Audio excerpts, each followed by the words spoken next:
Welcome back to another start of the episode of 95 South TV with yours truly, King Jacob. Shout out to my man, the other host, Icon, eating his absence. He celebrated his birthday, so man, I hope he's having a lovely birthday, man. And man, we got another sensational episode for you today, man, and none other man than my man Chuck Platinum. Representing Yes, the sir. NYC. What's going on with you, brother? Man, beautiful, blessed, happy to be here. Just living and enjoying life, my brother. Another beautiful Sunday, starting of the week. Happy to be here. Pleasure to be on 95 South TV with you, brother. We No here. doubt. No doubt, man. So, man, if you can walk us through, man, for the viewers and for the viewership and the audience, man, who is Chuck Platinum? Absolutely. I'll be more than happy to share with your audience. Chuck Platinum originally is from the Lower East Side of New York City. I was born there, moved to the Bronx as a young lad, about 5.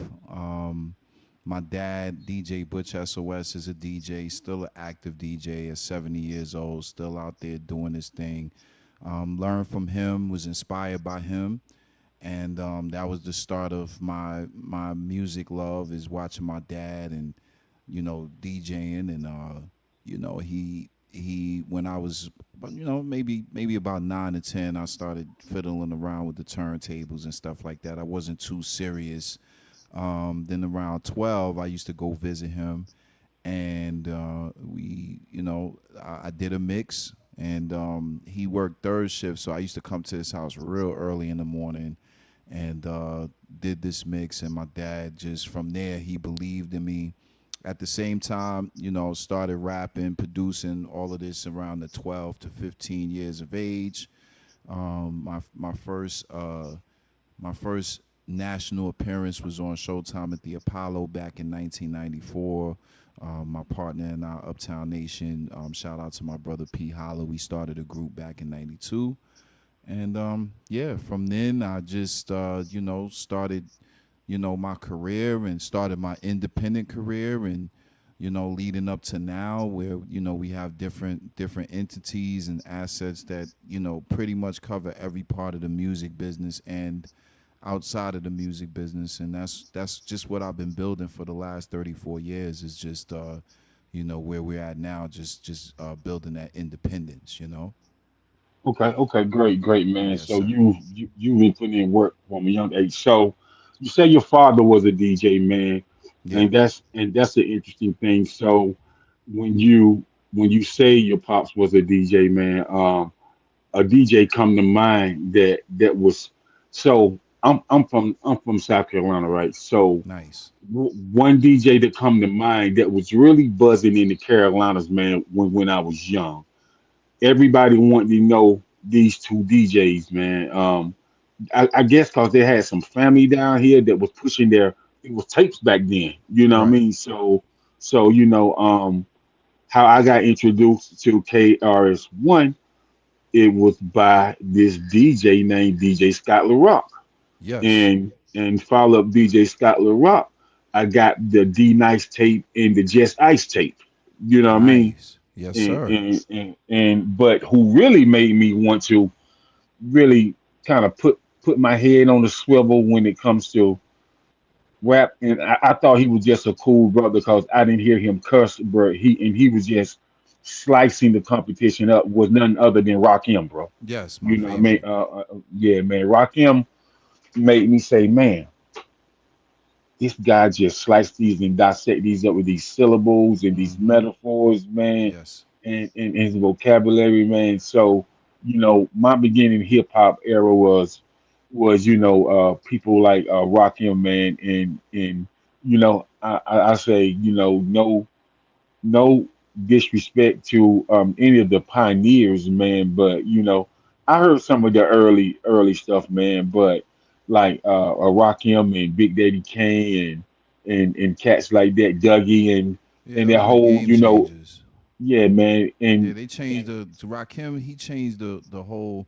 You know, before 1986, they wasn't rhyming with those complex, multi-syllable rhymes, and stuff like that. You know, Kane was there, but Rakim was the originator. You know what I'm saying? He started that. When we heard Paid in Full, that changed the whole perspective on rapping. You know, that's my pinnacle. Like I know of hip hop, of course, prior to 1986, but when that Paid in Full dropped in '87, that changed the game. Then Kane came right back around with Long Live the Kane, and that would change the whole trajectory of lyricism. Right.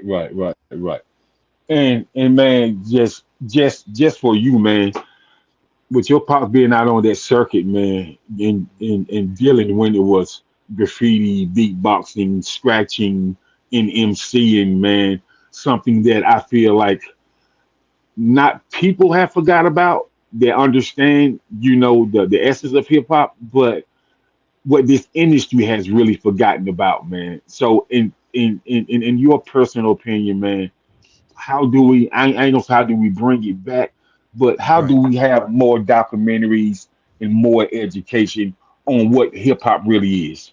Yeah, I think there's a lot of documentaries out there already. I know that Ice T put out one. He did the art of rap. That's great, DJ. You could go back to backstage and all of those. There's plenty of documented stories and stuff that you could look through the culture. I just think more so people who are here and alive like we are, it's our duties now to, educate the youth. You know what I'm saying? And educate just like I was educated. My father had to educate me. He was not he when I had got into hip hop. My dad was just kind of getting into it. You know what I'm saying? I had been in the hip hop quite a few years. My dad was kind of new to it. He was more he's more of a house DJ. Like he's still active though. You know what I'm saying? Like he's Uh, still very active, still DJing and all of that. But he was more in the house scene, that post disco. That's the era my pops came up in. So when hip hop started emerging, I was kind of the one that put him on and put my parents on to the Pacs and Tupac and kind of giving them the history, and then they started catching on from then. So yeah, that's how when now my pop is like he all into it now. But yeah, back then 30 years ago, yeah, I had to. He was kind of green to the culture. You know what I'm saying? He had a right, few right. hip hop records that his boy put him on too, but once we started connecting on a business level, then I started showing him different groups and artists and stuff like that. Which is pretty damn cool, bro. Which is pretty cool, man. But I would like to say, shout out to the house and the EDM DJs, because what I do know about overseas market, just like you are MC. Right. So if you were to send your dad them vocals and he put that EDM or that house mix on it and send it over to London and Turkey and Switzerland, stuff like that, Right. ain't no telling what happened. They might be calling for you to come over there. So I tell hip hop MCs, you know, don't really look at house and EDM as something that hip hop shouldn't discover, because they love hip hop as well. Oh yeah, there's all kinds of remixes. Same thing with house. There's a DJ Scratch. He just did a house record using what's the name? What's that song? Lyrics to Go by Tribe Called Quest, and that joint Right. is hard. Like that's it's dope. So yeah, it's definitely house music, and all of that's infused in there because house music has a lot of jazz in there, and there was an era where in hip hop we used a lot of jazz and stuff like that. So yeah, I agree with you. Don't cut out house and EDM. All of his music, you know what I'm saying? And they incorporate and infuse hip hop, and we do it too, in hip hop Mhm, now. mhm. And so I just want to give you your flowers, man. So a song that I've been Appreciate that. listening to of yours is "Goodbye 25." Tell me Oh, about yeah. Tell me about that creation of that record, and man, tell me about the mindset and what you was feeling when you made that record. Oh man, that's a good one. So Goodbye 25. When I did that record, it was very intentional. I was coming into the new year with a new mindset. I had been through a lot in the past 5 6 years, just kind of restructuring my life and just adapting to new situations. And Goodbye 25 was like a testimony to myself. It was like, this is where we going into this new year. Our mindset, you know what I'm saying? We building bigger business. This is what we doing, and we was very matter of fact in that song. You know what I mean? So it was basically saying, look, that's why I even designed the cover the way that it is. It looks like a broken mold, right? Of the Right. old me and the mindset and the mentality of where I was and things that I had to let go and stuff like that. So that was the mentality when I did that song. It was just I was like I gotta say goodbye to not just 2025, but just I'm changing, I'm evolving, I'm in the gym now. We're gonna accomplish every simple single thing that we want to do, and because I've helped so many people, this year I wanted to be selfish. I wanted to be brand Chuck Platinum as an artist and DJ and stuff. Although I have all my career, I've always kind of like incorporated helping everybody else and kind of shortchanging myself as far as using my own resources for my own skill set. Like, yo, you rap, you DJ, you doing all of this stuff, man. Man, now you gonna go hard for yourself like you went hard for everybody else for the past 25 years. So yeah, that's what Goodbye 25 was about. That's a good song. I was surprised that you brought that one up. Oh no, man. I actually like the vibe, man. The vibe is very real. Yeah, It's a vibe where you just lay back and just listen, but you have to listen to it like 3 4 times. You be like, oh, facts. okay then. You know what I mean? Yeah, So different songs give you different vibe and just to make you think. And man, that's really one of those songs, man.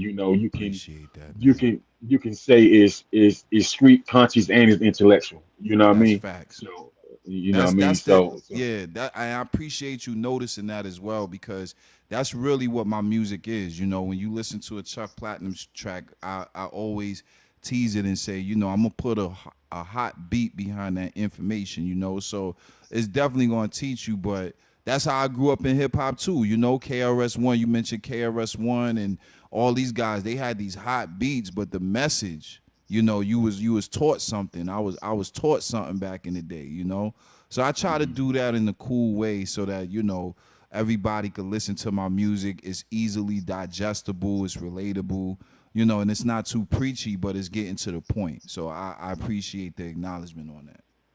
Right. So man, you from NYC, and Yes, sir. you got 5 barrels of NYC that you really have to market yourself in, man. So and you came up in a time where the competition was fierce, and so Absolutely. man, talk about how you navigated to really market yourself through all those 5 barrels in New York.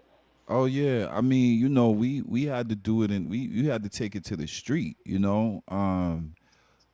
had to prove yourself back then, because it really wasn't no open doors and lanes. Like when I came out, like when I started doing it professionally, it was like 1992, right? So at that time, hip hop was emerging into a whole nother thing. And we was a group. So back at that time, um, we was being molded to be this group, because it was cool back then for the OGs to have a kid group. So that's why you had Crisscross, the youngsters, another bad creation. We fit into that kind of category, right? The kid rappers. But the difference between us and them was we was writing our own bars, right? So once I learned how to write bars, we was writing full songs. I used to go to my grandmom's house and be penning, 3 verses and with no beat or nothing, just kind of in my head, structuring that. So I believe that that right there, we just came from a different era where we had to rehearse. We spent a lot of time rehearsing for shows. We were conditioned back then to get a record deal. You know what I'm saying? Because that's really was the goal. And then when we finally went on the Apollo and the offers started coming, that's when I started thinking about independence, because even as a 16-year-old young man who didn't know much about the industry nor contracts, the math just didn't look good to me. And a lot of situations we avoided because I I didn't like the numbers, and I didn't feel like we needed to be groomed because we went and survived the Apollo. So Yeah. I was like, we nice, you know what I'm saying? So by then, and then when everybody saw us on TV, that was it. I really didn't have much to prove after that. It was just like battle after battle. I would go to West 4th Street down in Manhattan, go into ciphers and stuff like that. So like early on in that teenage, like, because my mom's was very lenient, knowing what we was doing in music, I used to go to boroughs and just battle people. That's what I did. That's how you got your name up back then. You didn't have social media, so you got word of mouth by going into the ciphers and really like putting in that pain. Okay, so man, let's talk about that experience of those ciphers in the park, where you got the MCs and the DJ, and y'all going head to head, and you got all these people around. You got the fly chicks, you got the dudes out, and you got the dudes that what we call street generals that was out there checking out the new up and coming talent, man. So man, talk about that experience, that excitement, and man, in the rush that he gave you. Yeah. So even in those times, like, it was kind of separate because, remember, like, the rap was going into a transition, right? So, there was a time where the DJ was the star, right? So they had their own battles. That's Hmm. when you go back to, Grandmaster Caz's and not Grandmaster Caz, Grandmaster Flash and all of them, battling respectfully. And Caz and them as well on the lyricist level, but in my era, it was a lot more gritty. We talking like lyricist lounge and shit like that. So, you was literally, with this rap shit, you was literally going in the park. You pull up, they be rapping, and then you go in there and you can't be whack. And a lot of times I go in there and I wouldn't even say my written raps. I would go in there and be the freestyle. I would freestyle, and I was known in school. They be throwing out cereal, and I'll put, they do cute stuff like that now, but I was doing that 30 years ago. They would test my skills, and we be sitting in the back of class, and I'd be whatever, throw it out there, and I would rap, and that's how I would do it. But yeah, those times, they was real raw. In New York, it could be a cipher anywhere, and it was just it was mostly the rappers, because it really wasn't like a whole show. It was just like you literally pulled up, and if somebody was in a cipher and you seen them rapping and it was a crowd of people, you go in there and you do your thing, and that's how you got your respect back then. Okay, cool, man. So man, let's talk about the first time you ever went into a recording booth. Mm-hmm. Yeah. Let's talk about that experience, that experience, that feeling, and Right. and do you think you did well, or did you be like, I definitely need some more work? Nah, when we went in the studio the first time, we had already, we like I said, we was conditioned, right? So I would say from maybe about a month when we went in the studio, because you could hear it, right? So if you go to our album, look up Uptown Nation, the group Uptown Nation, and you listen to Coming Off Mhm. Real Smooth, that was literally our first recording in a professional studio. And the crazy thing about it is, back in '92, shout out to my guy Ron Elite, he had a digital studio back then. So like my setup that I got now, where it's pretty simple but it's effective. He had computers and all of that back in '92. You know what I'm saying? So like when you listen to the music back then, it sounds like music now because he was already like on the digital recording and all of that. So by the time I went in the studio, um we had already did the song, we did the demo. So by the time we went in the studio, we knew the words already. You know what I'm saying? Like we already knew that we had practiced and we had knew the words already. So by the time we went in the studio, it was about, I say maybe a couple of months after that.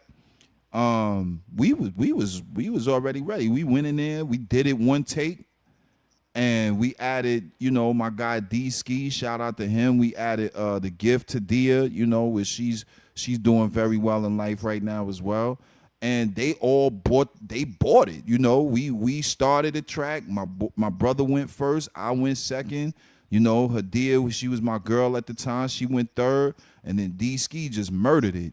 So it was like when we went into the studio, they already knew who they was dealing with. Like they was like, yo, these little niggas is, they Yeah. they ready to go. You know what I'm saying? Like they already knew. They was putting all their money on us, literally. Like they knew because we already came in there and we wasn't even rapping that long, but we caught on quick. We caught on Right. real quick.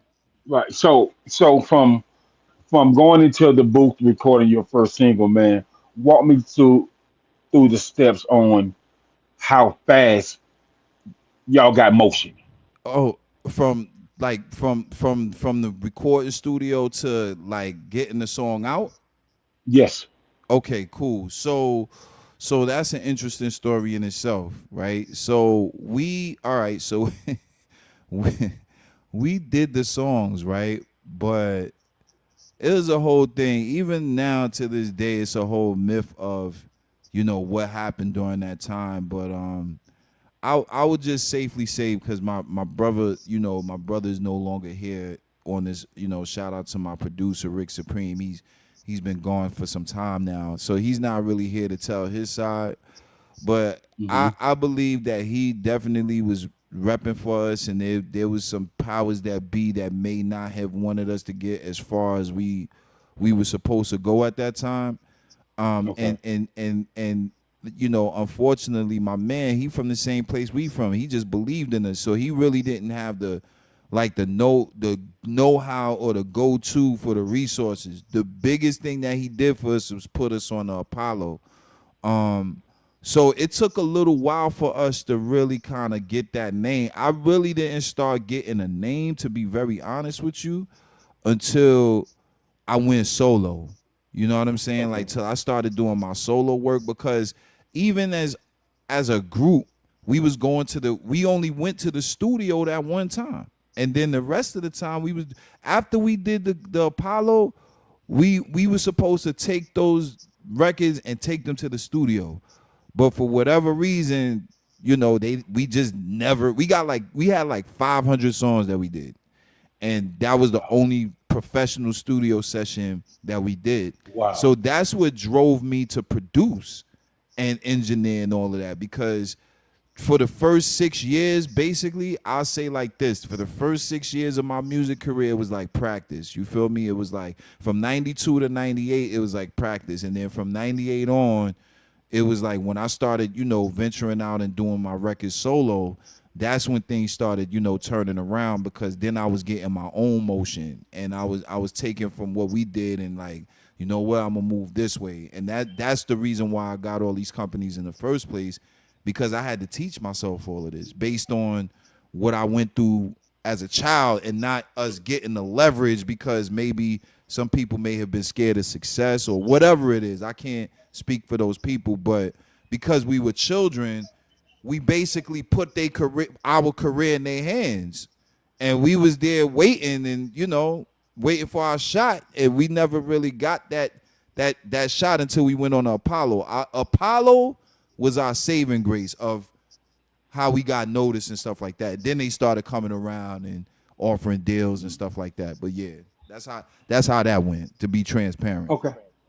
Okay. So MC, engineer, producer, Mm-hmm. um, all the above. So man, Yes, sir. when did you know that you could produce for heavy hitters as far as MCs that was already out there on mainstream media? Right. Um, To be very honest, like I would say out of all the years that I was doing it, I would say it didn't really happen until I did the record with Cory. You know what I'm saying? So we talking like 2013, 2014. I knew I was working with artists years before that. You know what I'm saying? Like, but as far as like the mainstream, when I started getting with mainstream people, I would say that was like 12 years ago. So mind you, I had been producing from 93. So this is a lesson to people out there. From 93 to 2012 is like when I first got my first break. Like, oh, he's nice. Oh, he got some shit. You know what I'm saying? So it took me Right, a right, right. long time to start getting those placements. So I say around 2012, shout out to Cory Gunz. He was the first one to be like, yo, and then digging in the crates, you know, they start working with when I started working with AG, that's when it got real serious. AG and Showbiz, right? Yes, sir. Shout out to Okay, so BITC. yeah, so talk about that working with AG and Showbiz, man. How did that take you to really to the next level Right. to really put eyes on you? Absolutely. So shout out to I gotta give big shout out to my brother AG, my Libra brother. AG was really the person who I would say he's the one that ushered me in, right? Because once I got that stamp, he didn't just stamp me as a producer. I'm an accredited A&R on his album Taste of Ambrosia. So, once he trusted me with an A&R position and completely, work with me, because we worked on that album for like 3 years. We worked on that album from 2015 to like 2018 straight. And shout out to the Matrix Studios and all of them. He worked with all of us. He decided to bring it back to the people that showed him love, and he gave us all the opportunity. But he basically came to me and was like, look, I got this album, I got this idea, but I need another set of eyes and ears on it. So, he's a genius, man. He's a super duper legend, and at that moment I learned what it takes and why legends are the way they are and why these creatives are, elite versus people that are just doing it to do it. You know what I'm saying? Because he was the first one. I used to release projects and this and that, and he was the first one who told me, yo, let the universe talk to you. You know what I'm saying? Don't rush the product. When it's ready, you'll know. Be picked. Because I'm like, damn, we working on this for 3 years. You know what I'm saying? Like the time went by, but it went by quick. And it was all of those jewels and stuff like that I just watched, and he allowed me to express my opinions and what we thought of the music. It was records that we chose, the records I thought may not have made the album and stuff like that. But he gave me full reign, and once he did that, that gave me the confidence, because then it wasn't just like him saying it. He accredited me on and made sure that on everywhere is known that I was an official A&R. So that was more than any money could buy, because I had built that relationship 20 years prior. I ain't sent AG nothing, because I was like, I wanted to make sure that my music was up to par with the Showbiz and Lord Finesse and all. You know what I mean? Like, I wasn't trying to pitch nothing crazy. Like, all right. So my first impression, when he heard what I made for him, he went crazy. And he used both of the beats that I sent him. One didn't make the album. That joint hard too. But the other one did, which was Fort Apache on that album. So yeah, working with him, he taught me patience. He taught me, how to take my time and just, craft and crafting an album from beginning to end, all the way to the distribution, to putting the video. He did all of that. And he did all of that on his own dime, his own pocket, all of that, including making sure I was good, So shout out to AG, man. Shout out the whole DITC, because, shout out to my brother Diamond, OC, Buck, Boogie Blind, Finesse, you know what I'm saying? I haven't met Fat Joe yet, but shout out to, and rest in peace, Big L. But AG, Yeah, AG, he's accredited for changing my life as far as production. Because after that, then we started working with like Flush and stuff like that. You know what I mean? But yeah, shout out to AG. Cool, cool. So man, that's really remarkable, man. That you can really um, that journey, man, where Yeah, somebody really noticed you and put some eyes on you, man, and say, right. man, let's work, man. Because this day and time, a lot of people don't believe in one another no more, man. And so everybody's on their payola. Not saying Right. nobody shouldn't get paid, not saying they shouldn't get paid for their craft, but at the same time, if you can believe in each other, then it can be really big in money. It's called legacy. It's called That's legendary. right. You know what I mean? That's right. For sure, Yep. for sure, for sure, man. So, Yes, so sir. man, so you you had that journey. So, how many other doors did this open up for you? Oh man. From there it just kept skyrocketing. Like, I got to work on a song where, we had collaborated with Neo. Like I said, me and Raw Flush got some things going on. It's just opened up so many doors. Shout out to my big bro, Kid Capri. I don't do too many name droppings because I these Of are course. these are like my this is like my friends, but I mean, they did notice me. You know what I'm saying? Right. Shout out to Salt from Salt and Pepper. She's on tour right now with TLC and In Vogue. She gave me an opportunity to be a part of her, DJ personal DJ squad, you know what I'm saying, and helping promote her records and stuff like that.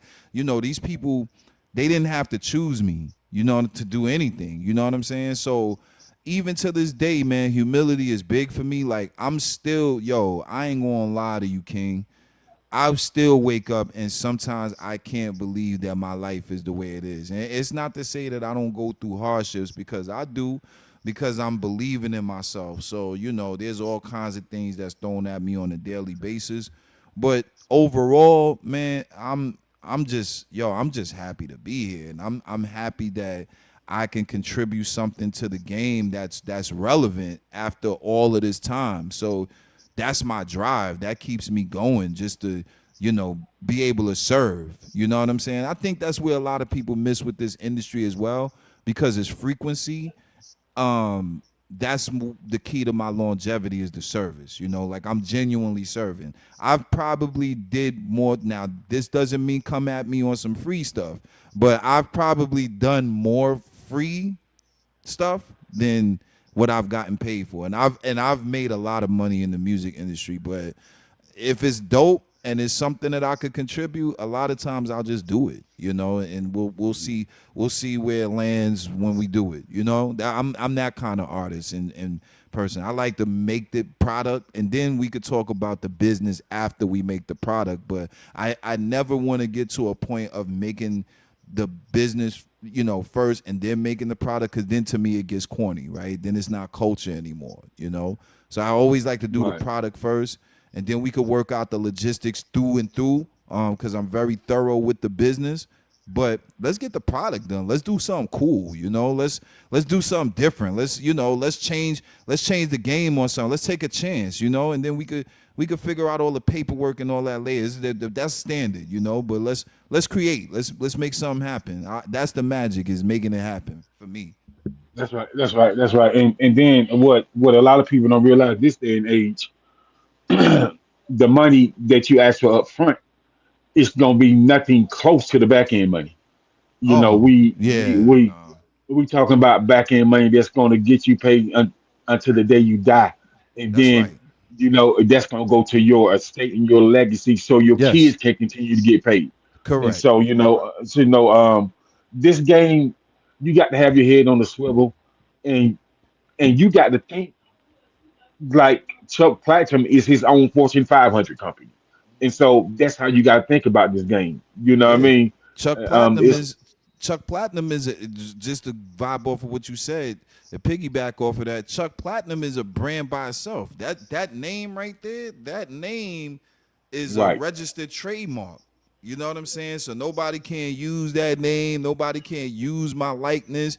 That's why I have a different. I don't worry about AI. You know what I'm saying? Stuff like that and my likeness and all of that because there's things in place to protect that, and that's the part that people don't Right. understand about the business is that when people start noticing you, like we're having that conversation, right?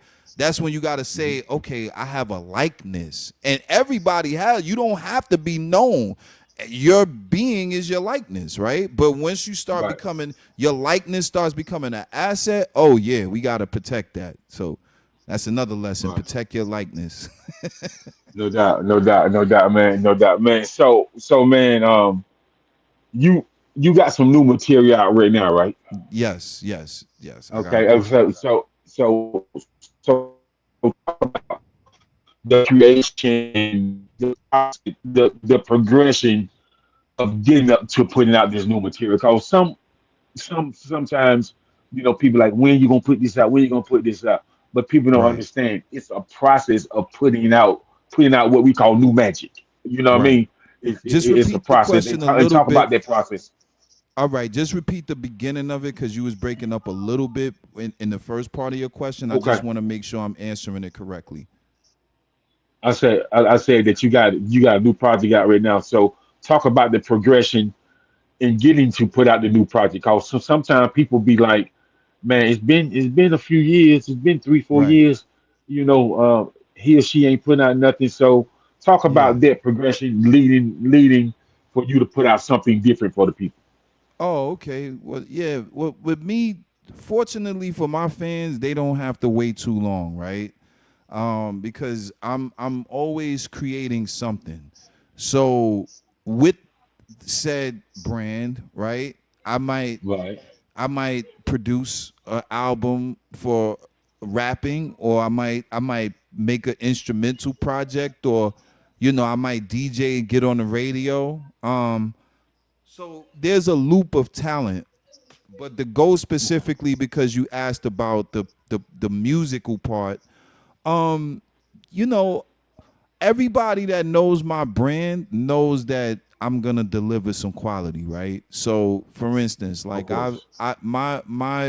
my last real album, well, like an album to me was Hip Hop Evangelist. So I did that in 2019, right? And from 2019 on till last June, I have released music consistently, right? But Hmm. I don't consider the little EPs that I released like 45 and Curse of a Genius and all of these were just to hold people off while I'm creating my magnum opus, which is my album Timing Is Everything. Um there's just a certain caliber and level of love and care that I put into my music, especially when it comes to the lyricism and me telling the story. And sometimes that takes me a long time, especially when I'm putting something together. Like my album Hip Hop Evangelist, it took me 7 years to do that album, right? Because you know I'm living what I'm talking, and when I feel like that, it's time to cut it off, I cut it off. So I'm a different type of artist. Like I don't make get single song. A song could happen to be a single because I like it to be, but I don't go after. That's my magic, is that people are getting me in real time. So like even when I created For the Summer, I didn't I didn't think about it. I woke up one day and I said, you know what? I haven't rapped in a while. Let me do these songs real quick. And I got in the studio and I created the vibe, and then I rapped over it or sung over it or whatever I felt like doing over it. I did the cover. I sent it to Empire. They took it and I released it, and then everybody vibed off of it. So when it comes to me, I don't really have no standard. The standard is the music, and I've put in enough Okay. work and enough albums. And this is from the people standpoint. I never speak for myself. Only that I'm just giving you the data from the people. When they get the food, sometimes it's gonna take grandmama a little longer to cook that food, but when you get that soul food and you sit down and you eat that plate, you're gonna be like, damn, I miss them greens, man. Nobody make them greens like you, Chuck. Damn, that turkey juicy, man. I was Yeah. missing. So they're gonna wait. That's just an analogy, but they're gonna wait till next Thanksgiving to get that, because they know when they come over to grandpa house, or they come over, they get them slab of ribs or whatever you eating on, they know it's gonna be good. You know what I'm saying? So just see, there you go. Shout out to Radio Zero in the building. Shout out to Mo Fahari. Um, so that's my thing. My music is soul food. So when it's chefed up and I feel like it's seasoned to perfection, I'm gonna taste it. All right, this is good. Let's throw it out there. Okay, okay, my man, my man. That's what I'm talking about. So another question that comes to mind. Yes, sir. I tell people that a lot of these artists nowadays don't know how hard the grind was during the analog era, and that's why they see artists like yourself who can mix the analog and the digital era up Right. together and get way more traction than people that's just accustomed to the digital era. So Mm-hmm. talk about how you've been able to mix that gumbo pot up with the analog and the digital era. Oh, that's beautiful. That's a fantastic question, and there's been a lot of fantastic questions. I'm loving this interview. Um, So I always been a person who, once we got into technology, we got into it, right? So um, you know, from the techniques, having to set up compressors, understanding compression back then. My father was real big on sound and making sure that things were clear. And, he would be on my ass about that too. Like, yo, I remember being in parties and he'd be like, yo, I hear feedback, break it down and do it all over again. There better not be a hum and nothing. It gotta be clear. So, when you have a certain standard from a kid, it's like, you can only put, high quality things out. You know what I'm saying? So, you know, that's just where I'm at with it, with anything. You know what I'm saying? It's just making sure that the product, and now we look at it as product, right? And make sure that we look at it as what we're doing. So going from the analog, you know, that was the learning stage, right? Because we had to do everything by ourselves. And then we had to figure it out, and we had to be super creative, because in your mind, you may wanted to do something on the beat, but maybe you had to overdub it on the tape or something like that, or do something, to get there. Now, I got everything at my fingertips. It's easy. So even as an old head, I embrace technology, because technology, I'm actually writing a book about this, called The Human Algorithm. You know what I'm saying? Because technology has been my best friend for years. I remember telling people, even when we was listening to CDs, 98, 99, when I was making waves on AOL and all of that, I told people, I said, yo, waves and MP3s are coming, and it's gonna be the end of the CDs. And what happened? They started coming out with MP3 players. It was P to P, person to person, sending Yeah. LimeWire and all of that. And I knew it, but it was all a game. And I understood then that, things will be created, to so now we got streaming, right? So, Right. it was all meant to get here. And I think once people understand that part, you'll be less afraid of technology, understanding that things are made to evolve. You know what I'm saying? And, because we're always looking for easier and convenient. But I'm just blessed that I did come from an analog place, so I can appreciate the digital and not the other way around. The digital is trying to learn, y'all don't understand why the frequencies or why we use certain plugins, right? Because they're emulating something that was naturally made through transistors and stuff like that. Those are stuff that you'll never have. It's always going to be an emulation, It's you understanding exactly why you're doing what you do. And that should be in anything that you do. So to answer your question, that's how I survived 34 years from analog to digital, because we was on it. And we, even as a 47, 48-year-old man, I want to still continue to go with technology. You know, I'm totally not against it. Now, am I going to be producing records with AI? Probably not. You know what I'm saying? But will I take a riff or something like that and put it in the AI engine and see what it sounds like and maybe chop it up my own way? Maybe so. Because, you Right, know, right, right, there's right, things right. that are here to help us, you know? So, yeah, Yeah. that's to answer your question. That's what, you know, how I survived is just, you know, being open to it and continuing to be open to the technology.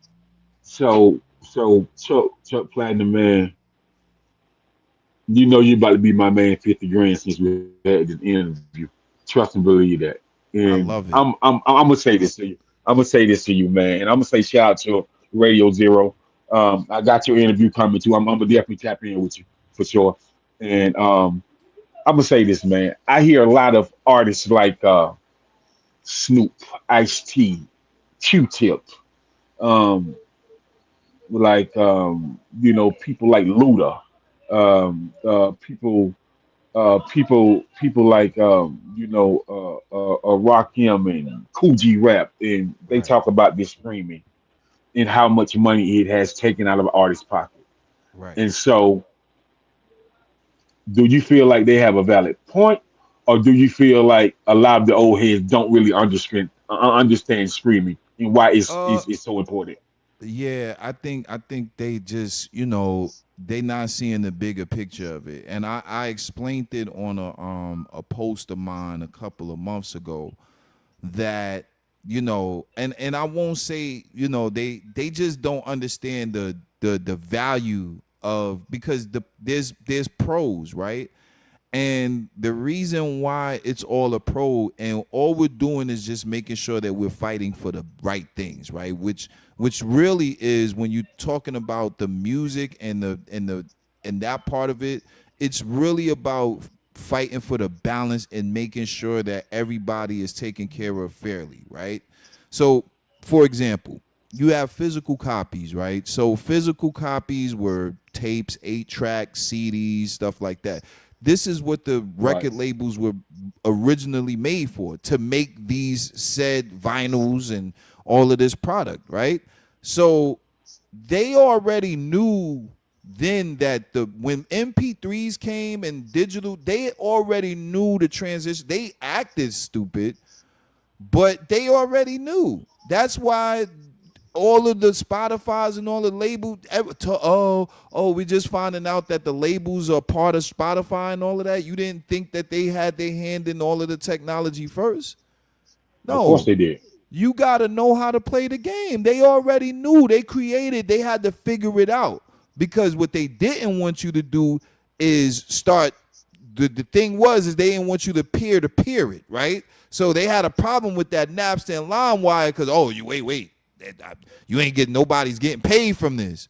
So once they figured out the system and they developed on how to get paid from that, then this is where streaming and all of that develops from, right? So the thing is that, so yeah, everybody's talking about, oh yeah, we don't get paid for streams and all of that. But you have to, when it comes to that kind of math, you have to think about it economically, right? So how I explained it on the post is, every artist, think about it, right? We have a system now that every single artist has to get paid for, right? So when Right. you stream your music and you put it up there, they got to pay you some kind of royalty, some kind of, you know, it could be a digital copy, right? Or it may be a stream. The reason why, I'm gonna make a long story short, the reason why the OGs are mad is because they're not looking at it correctly. You have to look at streaming as passive income. There's nothing that you have to do to get that. Now, the only ones that I would say have a valid argument are those who are in grandfathered contracts that are old, and maybe their contracts were never renegotiated for digital, because that's valid. Most artists that are still in their deals may have deals that are binded by physical copies, and physical copies are not relevant enough that it's a main way of artists getting music. So that's why record labels pull back on the budgets and all of that, because what are they going to advance you with? Some streaming money? No. So what they do is, that's why 360 deals and all of that was created, because it has to be some kind of balance. If every artist right now they want $1 a stream, if every artist got $1 a stream, your music wouldn't be worth nothing. It'd be like that currency. The dollar is barely worth. Why? Because we're in a deficit right now. We're in a multi-trillion-dollar deficit. So the dollar, so it all, what I'm saying is that when you deal with performance rights organizations, a lot of artists don't understand that Congress is involved in this. And this is what we're fighting for. We are fighting for more, but because we are in a streaming era, there has to be some type of balance where it's not killing inflation and it's not taking away from our musical value based on that, because it has to be some kind of weighted value so that everybody could get paid and the music is worth something. So to answer your question, they just don't understand that part, and you have to be in a business model of understanding the music business to understand how valuable streams are. Now, that's just the monetary value, right? Now, before, when we were promoting records locally, you had to get records pressed. You was going region to region. The streaming is beautiful because now we have algorithms to take your music that you don't even know about and take it to another country. So now all you have to do is really put the music out and get your analytics, and now you can truly understand where your music is making noise. So maybe you could target these people. And if you take the data and do something with it, who knows? Maybe you could start a tour in Turkey or something like that, or some place where they're really feeling your music out there. You know what I'm saying? So right. that's the other part of it, of the benefits of streaming. So I they just got to learn the business today, and they won't feel so hurt about the stream, especially an artist like Snoop that's getting billions. Now, if they not benefiting from it because they in a deal and they still not getting no royalties, then yeah, I could understand why artists is upset. But Yeah. I get that. Yeah. So this is my thing. Like, you've been in the industry 34 years. Yes, So sir. if you say, well, Jacob, Universal wanted to give me a deal for 10 million. It's a label deal, but they want 5 albums. Right. So I'm gonna say, well, Chuck, I understand that. That's fine, but your art is your equity. Correct. So therefore, if they want your equity, then let's negotiate where you get 3.7% equity into Universal. That's See, right. see the thing about this music business, people got to start looking at this music business as a corporate structure. You got to start Correct. looking, because music is intellectual property. So intellectual property is just like home equity. That's And the so same thing. It's the same thing. yeah, man, yeah, Yes, man. sir. So when I try to have these conversations with a lot of artists, they be like, "Man, what in the world are you talking about?" Yeah, they don't So understand. They think it's about the music and going to the studio and getting high, going in the studio and producing the music. They yeah, don't get man. the. They'll get. Yeah. So when you come at an Epic or a Universal or a Def Jam like that, they're gonna be like, "Man, this guy team is very structured, very smart. They Correct. understand. See, they understand financial literacy." Right. And, And they and, understand and negotiation. right. And so they're not gonna do nothing but put the money they gave you and the return off their investment is going to go back into the stock market. So if you really understand that most of these companies that's been around for 30, 40 years are already public traded companies, That's correct. then you understand why you can ask them for 7% equity inside the company because you're Right. already a public traded company. That's correct. That's correct. Everybody could be invested if they really. You brought up a very valid point, and that's why, people. This is what Chuck Platinum is all about, is ownership. You know what I'm saying? Is Right. That's what it's all about. That's what my story is all about. You know, is I refused 30 years ago to put my name and likeness into the hands of a major corporation because I didn't feel like I was, you know, I felt like I was worth more, but I felt like I didn't know enough to go ahead and sign my life away and allow my mother to do it. You know what I'm saying? So we had to look beyond being broke in the Bronx. You know what I'm saying? Like we had to look at the long term, because if we didn't look at the long term, I probably would still be stuck in a contract. There's artists, all our favorite artists, 99% of them did not get paid from never seen a royalty check from these major corporations. And that's, you said the key word. These are major corporations. They are corporations just like any other multi-billion-dollar corporation. So when they invest in you, they are looking at you as unless somebody in these days, you gotta have some strong team to be fighting for you if you're gonna go through that major way, because it ain't about discovery no more. It's about who are you influencing, how many people are you influencing, and how can we get a piece of that pie. And if you don't know how to negotiate, it wouldn't even be worth you going out there. You would be better off, because there's so many platforms, right? And the key is the outsourcing these days, right?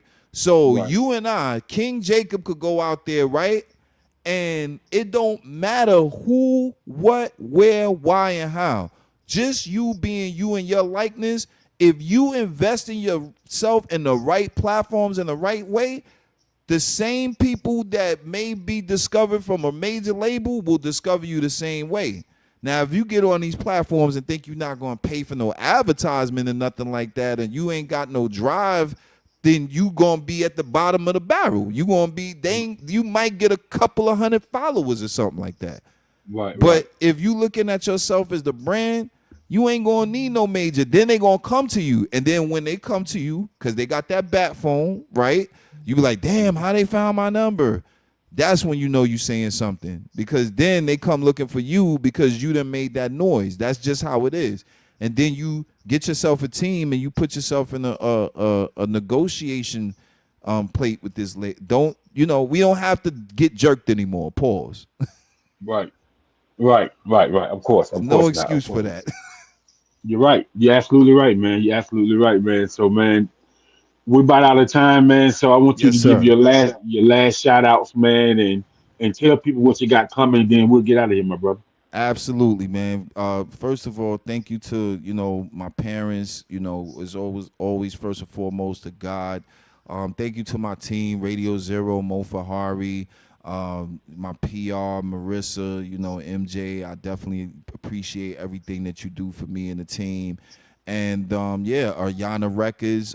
We got Well Made Choices album dropping soon. We got Beats in the Attic Volume 4 and For the Summer out right now. We got a couple of other special projects coming up, and look for me on Saturdays, 8 to 10 p.m. I'm DJing Record Breakers Radio. We do the Indie Heat Show, and then each and every Monday, 8 to 9 p.m., I'm DJing on Crate Runner Radio on iHeart Radio. We're doing the Indie Heat Hour. So, you can lock in with me at Chuck Platinum. Google me, Chuck Platinum. You can find everything you want to know from me, and I appreciate you. Yes, sir. Yes, sir, man. We thank y'all for tuning in and tapping in with us, man. King Jacob, Chuck Platinum, 95 South TV. Peace and blessings. We out. Have a productive week. Just remember, man, it's lessons in your blessings. We out of here. Yes, sir.